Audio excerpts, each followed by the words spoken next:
পবিত্র পরিচ্ছন্ন এক ফোঁটা পানিতে ছিলাম, তখন আমাকে কে ভাষা শিখিয়েছে? আমাদের জীবনের প্রথম শুরু 2 বছর ভাষা কি ছিল? We are crime. আমরা তখন কাঁদতাম। 2 বছর ছিল কান্নাই আমাদের ভাষা। কান্নার মাধ্যমে আমরা বোঝাতাম আমার ক্ষুধা লেগেছে, কান্নার মাধ্যমে বোঝাতাম আমার কষ্ট হচ্ছে, কান্নার মাধ্যমে আমরা বোঝাতাম আমার এখন পিঠের নিচে হাত পড়ে গেছে, হাতটা একটু সরিয়ে দিতে হবে।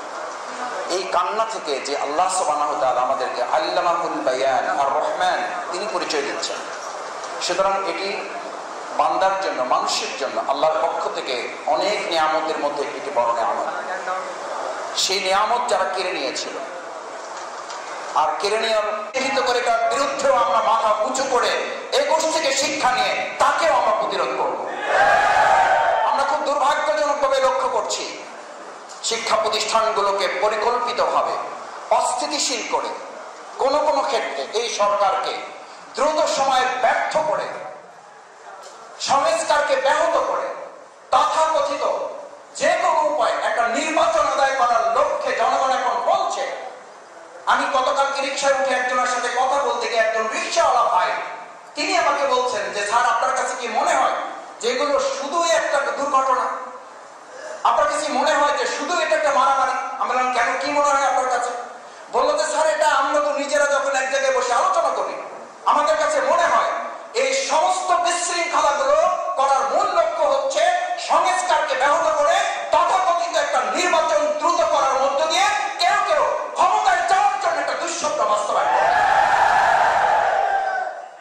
তার পরিণতি আমাদের কুয়েট, সেখানকার ছাত্রদেরকে রক্তাক্ত করা হলো না। শুধু আগে হেলমেট বাহিনী ছিল, আগে হাতুড়ি লীগ ছিল, এখন রামদা দল নামে কারোকে আত্মপ্রকাশ করছে, ছাত্র সমাজ তাও মোকাবেলা করবে।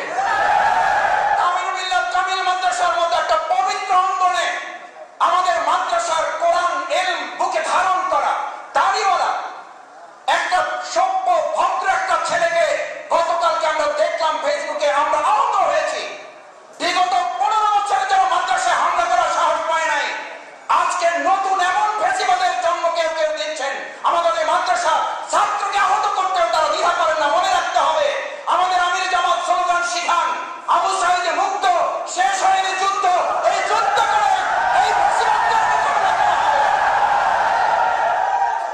আমাদের যুদ্ধ শেষ হয়নি, আমাদের যুদ্ধ যে শেষ হয় নাই। আমির জামাত গতকালকে একটি স্ট্যাটাস তিনি দিয়েছেন, আমরা বর্তমান অন্তর্বর্তীকালীন সরকারকে খুব স্পষ্ট করে বলতে চাই, বাংলাদেশ জামাত ইসলামী ঢাকা মহানগরী দক্ষিণ, আমাদের মধ্যে আদালত প্রাঙ্গণ, আমাদের মধ্যে আইনাঙ্গন, আমাদের মধ্যে সচিবালয়, আমরা এখানকার একজন ক্ষুদ্র নাগরিক এবং এই আন্দোলনের একজন সহকর্মী হিসাবে আমাদের শ্রদ্ধাভাজন আমির জামাত যদি আগামী 25 তারিখে আদালত প্রাঙ্গণে তিনি উপস্থিত হন, আমরা বর্তমান সরকারকে খুব স্পষ্ট করে বলছি, আমিরের জামাত ওখানে যাওয়ার আগে গোটা বাংলাদেশ থেকে কয়েক কোটি মানুষ এসে আমিরের জামাতের নিজের আগে আত্মসমর্পণ করে জেনে যাব। আমাদের আমিরের জামাতকে একটা স্পর্শ আমরা কাউকে করতে দেব না। আমাদের আমিরের জামাতের কাছে কাউকে আসতে হলে আমাদের বুকের উপর দিয়ে আসতে হবে। তাই পরিস্থিতি অস্বাভাবিক করার আগে এটিএম আজহারুল ইসলামকে মুক্তির ব্যবস্থা করুন। তাহলে যে কোনো পরিস্থিতির জন্য আমরা যে অন্তর্বর্তীকালীন সরকারকে সফল করার জন্য তাদের ব্যর্থতার যেমন সমালোচনা করি, তাদের ভালো দিকগুলো নিয়ে আমরা আলোচনা করি, কিন্তু দুর্ভাগ্য এই অন্তর্বর্তীকালীন সরকারে আপনারা আসার পর আপনারা মামলা থেকে মুক্তি নিলেন, অথচ আমাদের মামলা থেকে আমরা মুক্তি পাচ্ছি না কেন? আমাদের এটিএম আজহারুল ইসলাম বিপ্লবের সেনানায়ক, বিপ্লবের পর বিপ্লবীরা জেলখানা থেকে পৃথিবীর ইতিহাসে কোথাও নাই। এটা বিপ্লবের সাথে বিশ্বাসঘাতকতা, এটা এই বিপ্লবীদের প্রতি বিশ্বাসঘাতকতা। বিশ্বাসঘাতকতা করে কোন সরকার সফল হতে পারে না। আসুন, 21 মানে মাথা নত না করা, 21 মানে অন্যায়ের কাছে আত্মসমর্পণ না করা। বাংলাদেশ জামাত ইসলামী আত্মসমর্পণ না করে, মাথা নত না করে, আমরা যেমন ফাঁসির মঞ্চে হাসি মুখে গিয়েছি, আগামী দিনে এই বাংলাদেশকে দুর্নীতিমুক্ত, ফ্যাসিবাদ মুক্ত, আওয়ামী লীগের বিচার করে ন্যূনতম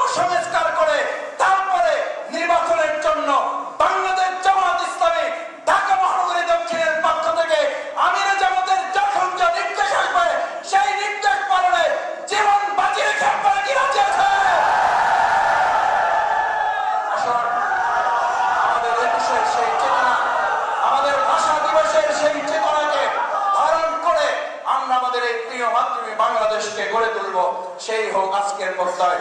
আসসালামু আলাইকুম ওয়া রাহমাতুল্লাহি ওয়া বারাকাতুহু। এ পর্যায়ে আমাদের সামনে সংক্ষিপ্ত বক্তব্য রাখবেন জামাত ইসলামের সম্মানিত কেন্দ্রীয় কর্মপরিষদ সদস্য, ঢাকা মহানগরী দক্ষিণের সংগ্রামী নায়েবে আমির জননেতা অ্যাডভোকেট ডক্টর হেলাল উদ্দিন।